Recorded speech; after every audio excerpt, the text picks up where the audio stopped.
So, there have been issues emanating from the EC limited voter registration. We've had some parties go to court and they have challenges with the fact that the registration is just limited to the district offices of the EC. But the EC has also come out to say that they are not disenfranchising anybody. In fact, they find it very impressive, the numbers that have been captured in just 6 days. Now, when you go to the Ghanaian Times, page 12, there's a story by Julius Yao Pepechi, and it reads, the Electoral Commission, EC, said it has registered a total of 182,831 eligible voters in the first 6 days of its ongoing limited voter registration exercise. Per the data, the Ashanti region has the highest registration with 29,255 registrants, representing 16%, followed by the Greater Accra region with 27,264, representing 14.9%.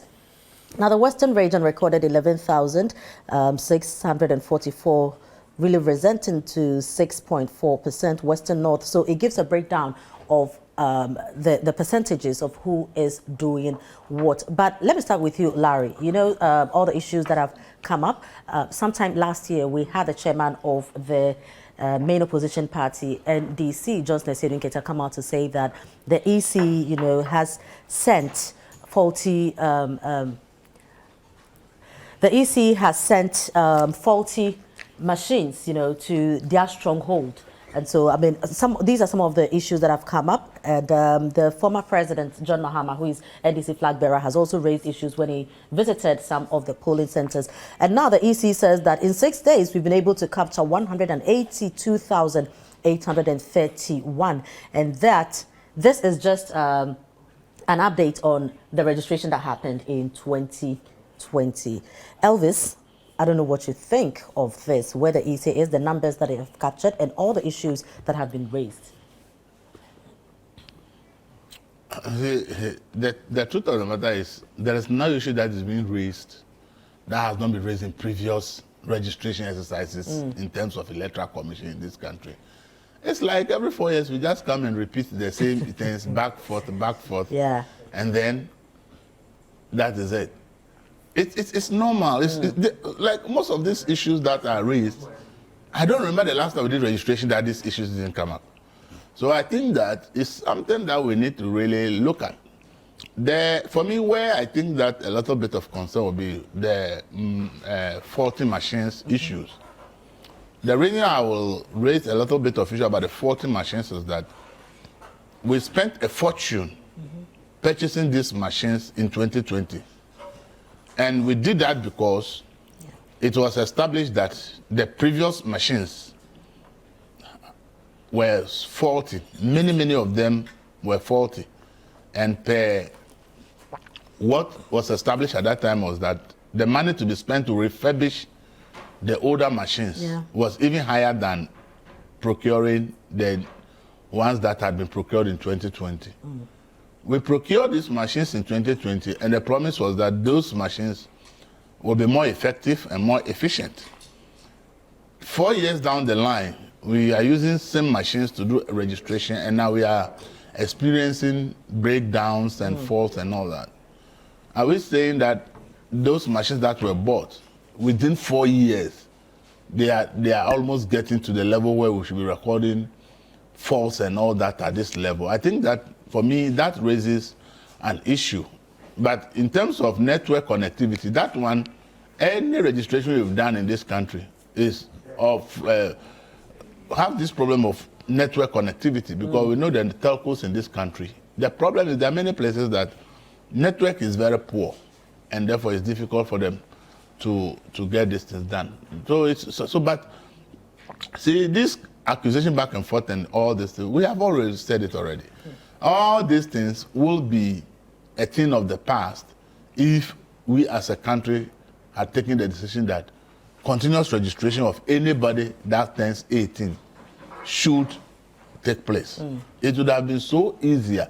In fact, if we're in a regime where your birth certificate is not in doubt, and that the moment you are giving birth at the hospital, your number has been given to you, and it's not something that is challenged. The number that is there is you, and you are a number. And therefore, at age 18 that you want to be a voter, once you turn in that birth certificate, all the records are already in the system of the nation, and it can even be time you are 18, you can get over. Like, we will not be here. So you see, our failure to build systems and upgrade them and maintain them, make sure that they work, is why every 4 years we'll be making all this back and forth noise and all that. And I think 182,000 registered in 6 days. I think the entire exercise is ending on October 2nd or something. Yeah, 2nd October. So it means that we have just about 2 weeks more for the exercise to end. So it means it's a 3 weeks exercise. So if it's a 3 weeks exercise and we are recording 182,000 in the first 6 days, the record from the housing and population census indicates that the numbers that should be targeted should be around about 1.5 million people who have turned 18 between 2020 and now. The number that should turn 18 should be around 1.5 million. That's the estimation. If we are recording, let me say, less than 200,000 in 6 days, and we have remaining 12 days, how sure are we that the system is going to be capturing all these people before October 2nd? Because clearly the 182,000, if indeed we are working with the housing and population census figure of 1.5 million, that we expect that to be captured, then it means that clearly EC is far behind target. Because now they should be down about 500,000. If you go on further, the story says that going forward, Mrs. Mensah said her outfit planned to roll out the continuous registration exercise in all its district offices nationwide in 2024, a considerable length of time. Now, additionally, she said difficult to access areas would be identified and a mop-up exercise undertaken before the preparation of the final register for the December 2024 presidential and parliamentary elections, assuring Ghanaians that, quote, we have their best interest at heart. We do not intend to disenfranchise eligible voters, unquote, she said. So why if we are intending to open continual registration from 2024, then why are we putting pressure on people? Why don't we open it from now? Yeah, so now you can go in and do a registration. So then this pressure is needed. Why don't we open the continual registration? We want to do it and conclude October 2nd, maybe some more up for another 3 or 4 days, and then we close it to the people and say, wait till 2024 for continuous registration. And the 2024, he's not giving a specific date that the continuous registration will start. If we know we want to do, if the EC is really sure that we are going to do continuous registration, now I think that this limited registration is not necessary.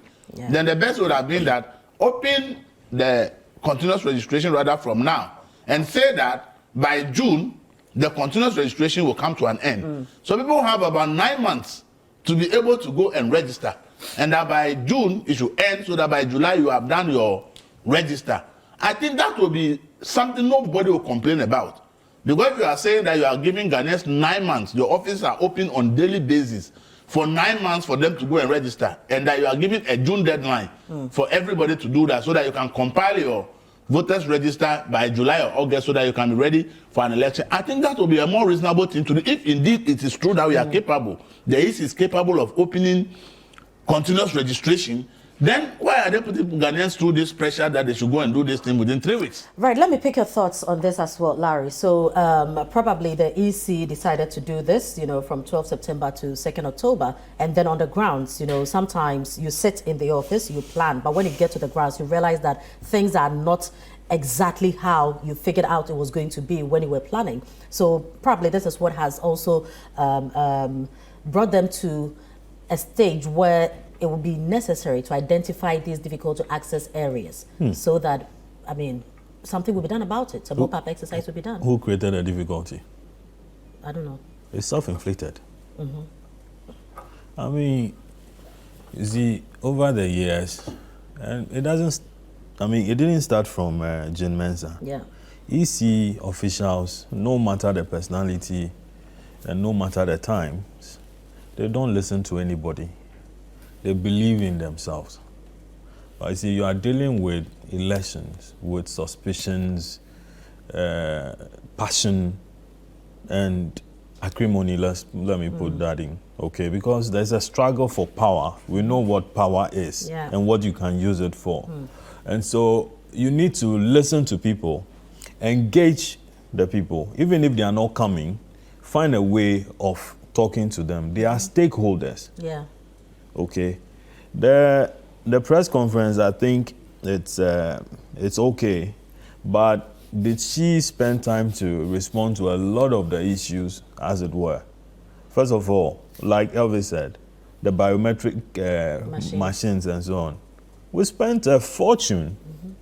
You had condemned one earlier that was bought less than 4 years before you came into office.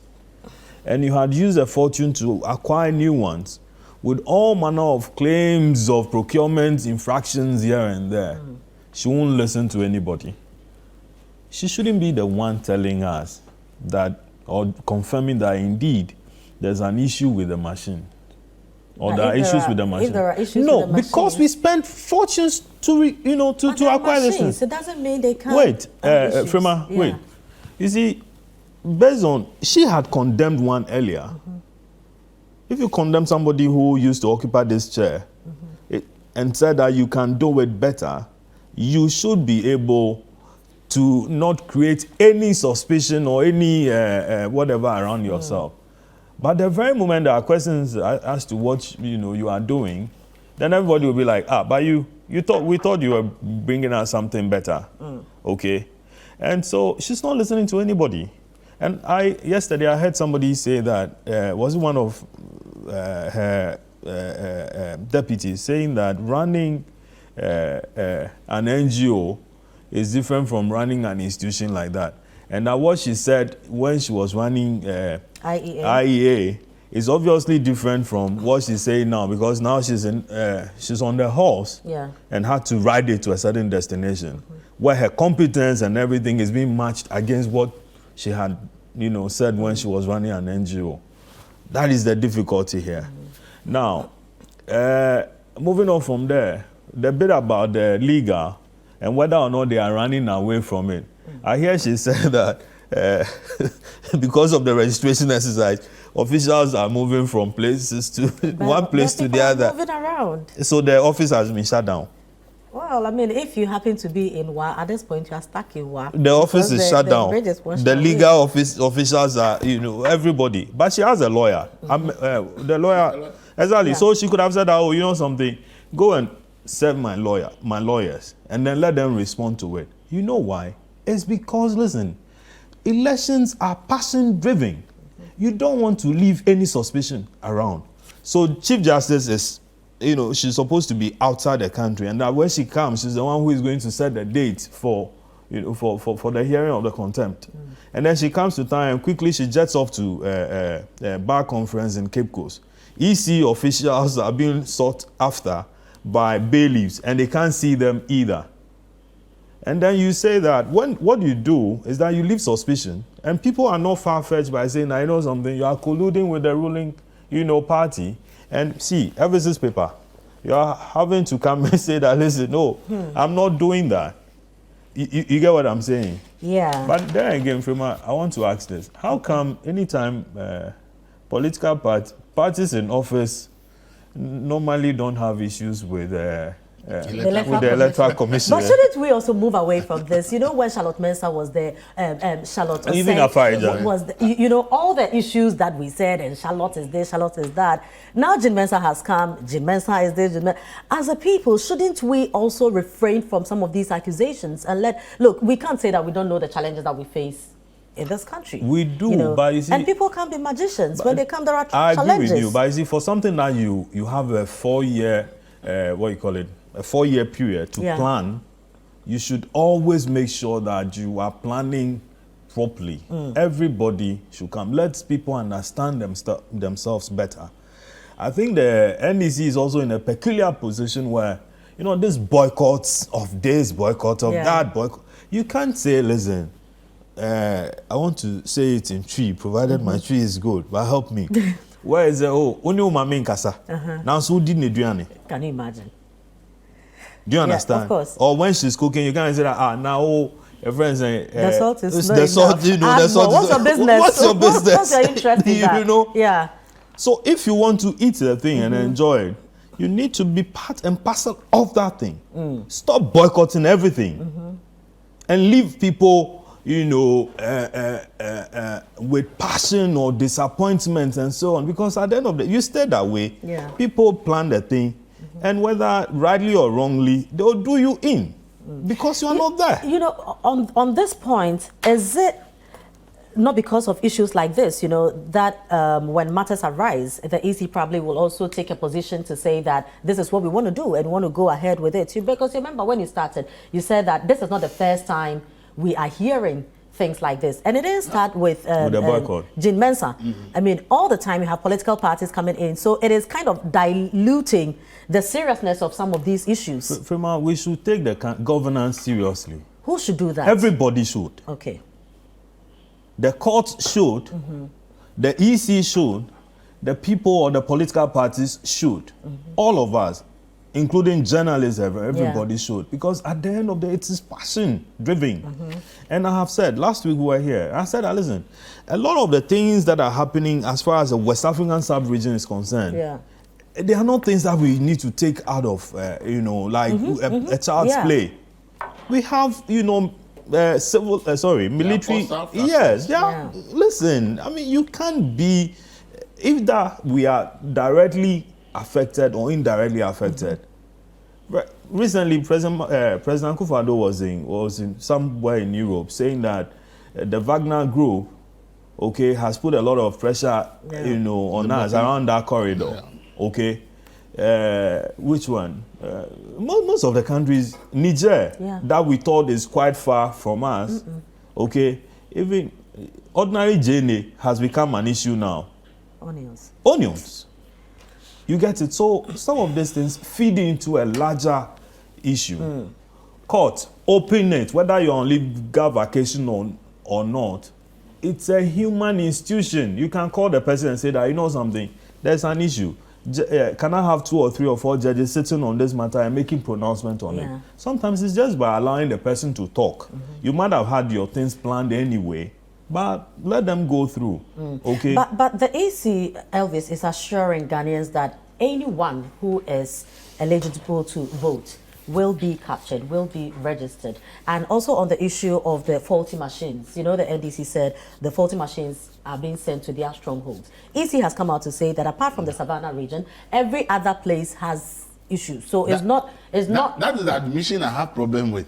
No, but I think that. No, you see, you know you are going to do this. Yes. If you will let me land on this. Hold on. Hold on. I see 2 issues here. One is the faulty machines, which needs to be addressed. Why are we using faulty machines in the first place? Thank you. And the second is the faulty machines are deliberately sent to NDC strongholds. I think we need to separate the two. Do you get it? Here, the first day I sent my reporter out, many of the places he went to, as at 12 that day, some of the things are not even started registration because of the faulty machines. So it's not that the problem is why did we have machines? Don't you see somebody cooking another thing where they go and do an additional procurement? Do you understand it? You don't see. No, so that is why that's the reason I don't think we should band everything together. So, because then it makes us lose sight of the relevant issues here. We haven't. She has. I'm looking at the accusations from NDC. I mean, if there are faulty machines, let's address faulty machines. I've told you that they will happen every time. Exactly. Listen, see, people must understand that election is the single most important thing on the calendar of this country, if it's an election year. When you say, do you know what we are talking about? You are deciding who takes over the reins of power and controls the entire nation's resources. Power is everything. Do you understand it? So election is a very serious business. Yeah. Because if you are going to determine, you are the referee, you are going to determine who wins the election, who is declared as president, and the one that is declared as president, his party, now control the entire nation's resources for 4 years. So the struggle to decide who controls, NPP want to control it, NDC want to control it. So the tension in an election is not anything that anybody should play with. Yeah. And if we play with it, and a side felt that we think that deliberately we are being shortchanged, and people have pent up feelings This is what is causing a lot of the coups we are around us. So we shouldn't give room for people to even build up that pent-up feelings. You are going to do a limited registration exercise. The last time you used the machines was in 2020 elections. It's easy saying that they have not done refurbishment. Test the machines before deploying them onto the field. For them to be admitting that apart from one region, every region had problem with machines. This admission is something that we shouldn't take lightly, because there's no way I will understand that I'm going to deploy machines, and this is the case. We are not even deploying all the machines, because we are not doing polling station by polling station. We are only doing district, so we are not even using all the machines. So it's easy to say that they didn't do refurbishment of their machines, tested and realized that okay, even these ones have fault, we can't repair them now, but these ones are working and they can do the district, and that we deploy machines to the field. And now the ECH is now openly admitting that apart from one region, every region had problem with machines. That is a serious admission of incompetence and administrative failure, which should not be taken lightly. Because I don't get it. You plan an exercise. Are you slagging? No. I don't even like slagging. And I don't get it. And you set the date. I got it. You deploy staff. Deploy machines. And then you come and tell us that the machines, apart from one region, every region had problem with machines. The question is then, what did you do before deploying the machines? That is a question. And these are machines we bought just in 2020 at a fortune. This is important. Right. We should know that we bought this machine just 4 years ago at a huge cost. So now that you are telling us that everywhere had a problem, are you admitting that you failed in the discharge of your duties because you didn't do the necessary maintenance and preparations ahead of time? So we have to be please. If it's network, see, if it's a network problem, I won't blame EC. But she did not say network problem. Issues are also part. She didn't say network. Is it the machines are faulty? There is about 40 machines, not network problems. Network is about telcos. But if you are saying that the machines are faulty, you are not blaming the network.